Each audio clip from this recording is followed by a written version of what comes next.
जाता है। तो जो फर्स्ट टाइम एंटरप्रेन्योर्स है सर, उनके लिए व्हाट वुड यू सजेस्ट कि suppose I have got 10 lakh rupees with me, so 1-1 lakh के 10 डिफरेंस एक्सपीरियंसेस लेना बेटर है या 10 लाख एक ही बिजनेस में लगाने के वो एक्सपोजर लेना बेटर रहेगा? 1-1 लाख 10 बिजनेस में आप लगाओ, वो बेटर है।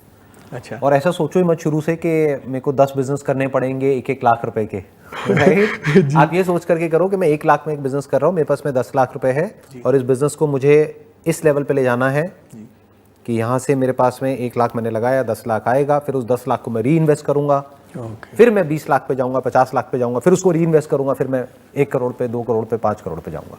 ऐसे सोचो, क्योंकि 10 लाख आपके पास में अगर है और आप 1 लाख लगा करके एक बिजनेस कर रहे हो तो 1 लाख का 2-3 लाख तो वैसे ही हो जाएगा। आप एस्टिमेट करोगे 10 लाख का, एक्चुअल में जब करने जाओगे तो पता लगा 20 लाख लग गया, 30 लाख लग गया, फंस गए। यस। तो 9 लाख को साइड में रखो, सिर्फ 1 लाख रुपए लगाओ।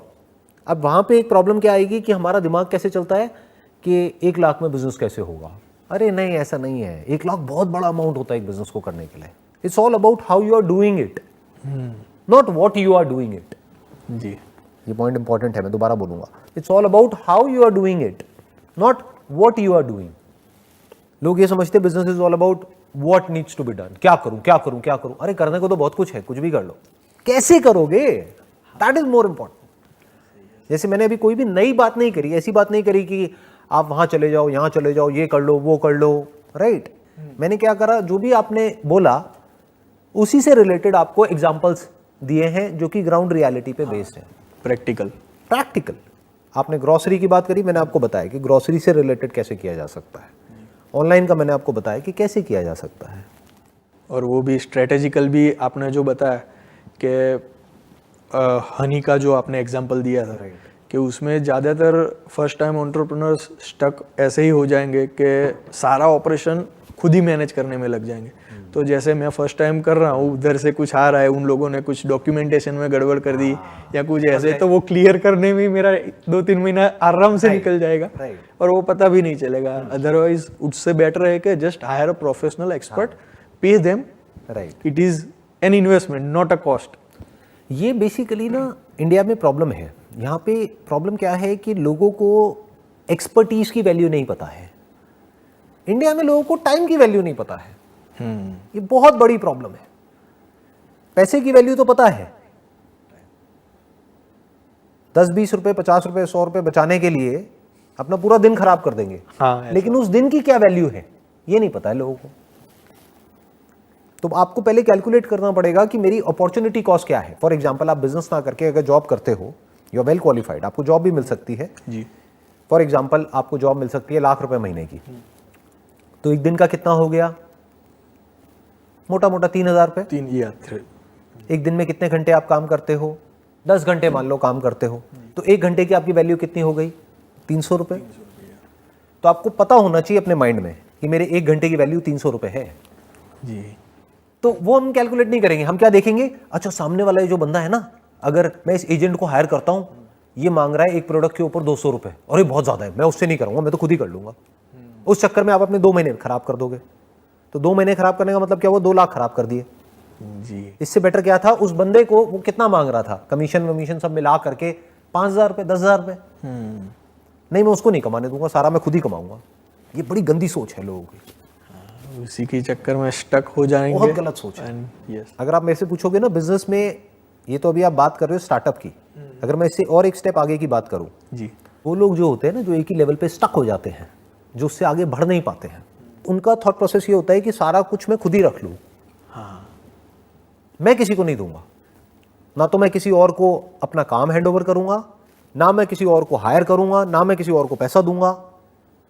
उनका दिमाग ये चल रहा होता है कि मैंने अगर किसी को हायर किया और उसको 20,000 रुपये महीने का दिया, तो मैं उसको क्यों दूं 20,000 रुपये, मैं खुद ही कमा लूँ ना। तो वो उसी लेवल पे रह जाते हैं।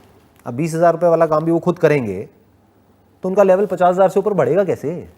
बढ़ ही नहीं सकता। यानी एक शेयरिंग माइंडसेट होना चाहिए। ये होना चाहिए कि हम मिल करके आगे बढ़ेंगे। अगर आप कुछ बड़ा करना चाहते हो तो देयर मस्ट बी पीपल कि आप छोटे से निकल सको और उसको कोई और कर सके।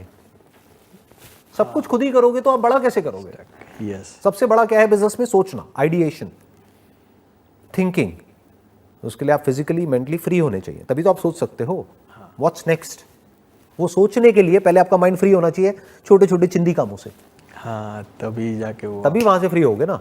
अब वो काम भी आप सारे खुद ही करोगे तो आप तो एग्जॉस्ट हो जाओगे फिजिकली भी और मेंटली भी, तो बड़ा कैसे करोगे बिजनेस को? ये प्रॉब्लम होती है 99% उन लोगों के साथ जो एक लेवल के बाद में आगे नहीं बढ़ पाते। मेरा फंडा इसका बिल्कुल अपोजिट है। अब मैं आपको एक एग्जांपल देता हूँ। लॉकडाउन के टाइम पे मेरे फ्रेंड सर्कल में जो और एंटरप्रेन्योर्स हैं और हैं, मैंने उनसे पूछा, मैंने कहा भाई क्या कर रहे हो, कैसे कर रहे हो? तो ज़्यादातर लोग क्या दिमाग लगा रहे थे, ये अंदर की बात है, मैं आपको जो बता रहा हूँ बिना किसी का नाम लिए, कि एक है बाहर से जो वो बोलते हैं अपने एम्प्लॉइज़ को, एक है एक्चुअल में जैसे उनका दिमाग चल रहा होता है। हाँ, तो वो क्या दिमाग लगा रहे थे कि इस पीरियड को हम कैसे यूज़ करें अपने फ़ायदे के लिए। Cut off sale, cut off, मतलब जो भी स्टाफ उनको लग रहा था कि भाई जिनकी सैलरी ज़्यादा है या उससे कम में हमको उनसे बेटर लोग मिल सकते हैं, उन सबको निकाल दिया। नंबर 2, सैलरीज को आधा कर दिया, लीव विदाउट पे कर दिया। ये सब हुआ है लोगों के साथ में, harsh reality. Yes, harsh reality. आप भी जानते होंगे अपने फ्रेंड्स को, सबको Yes. जिनके साथ में इश्यूज हुए हैं। बहुत सारे लोग हैं अनएम्प्लॉयड हो गए हैं, बहुत सारे उनकी सैलरीज आधी हो गई हैं, बहुत सारे हैं उनको लीव विदाउट पे बोल दिया यस, हुआ है। कि ठीक है आप लीव पे हो लेकिन हम पे नहीं करेंगे, लीव पे ही रहो। लीव पे ही रहो। तो ऐसी बहुत सारी चीज़ें हुई है। मैंने क्या किया, जिस दिन लॉकडाउन डिक्लेयर हुआ, एक ईमेल भेजा सारे टीम लीडर्स को और बोला अपनी पूरी टीम को आगे फॉरवर्ड कर दो। मैंने कहा जब तक भी ये लॉकडाउन चलेगा तब तक आपको आपकी पूरी सैलरी मिलेगी, किसी की भी 1 रुपए की भी सैलरी कटेगी नहीं। तब तक ये भी अनसर्टेनिटी थी कि कब तक चलेगा, हाँ, इनिशियली यस, कि पता नहीं। 21 दिन चलेगा या 1 महीना चलेगा, 2 महीना, 6 महीना, 1 साल। मैंने उसमें मेल में लिख दिया कि अगर 1 साल भी चलेगा तो आपको टेंशन लेने की जरूरत नहीं है, आप आराम से घर से काम करो और आपको पूरे पैसे मिलेंगे, 1 रुपये भी किसी का भी नहीं कटेगा। नंबर 1 उस ईमेल में ये मेंशन था। दूसरा, मैंने उसमें कहा कि क्योंकि मैं समझ पा रहा हूँ कि लोगों की लाइफ में क्या क्या प्रॉब्लम्स आ रही हैं, तो मैंने कहा कि just for a time being, जिस दिन लॉकडाउन डिक्लेयर हुआ उसके अगले दिन ही मैंने डिक्लेयर कर दिया कि अगले महीने की सैलरी आप सबकी डबल है। वाह, क्योंकि कहते हैं ना कि जब आपका टाइम अच्छा चल रहा हो तब तो पूरी दुनिया आपके साथ खड़ी होती है, जी, लेकिन जब टाइम बुरा चल रहा है और उस वक्त कोई आपके साथ में खड़ा हुआ है, वही आपका रियल फ्रेंड है ना, वही आपका अपना है।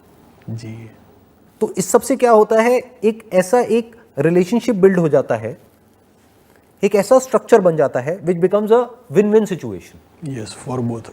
For both the parties, for the employer as well as the employees.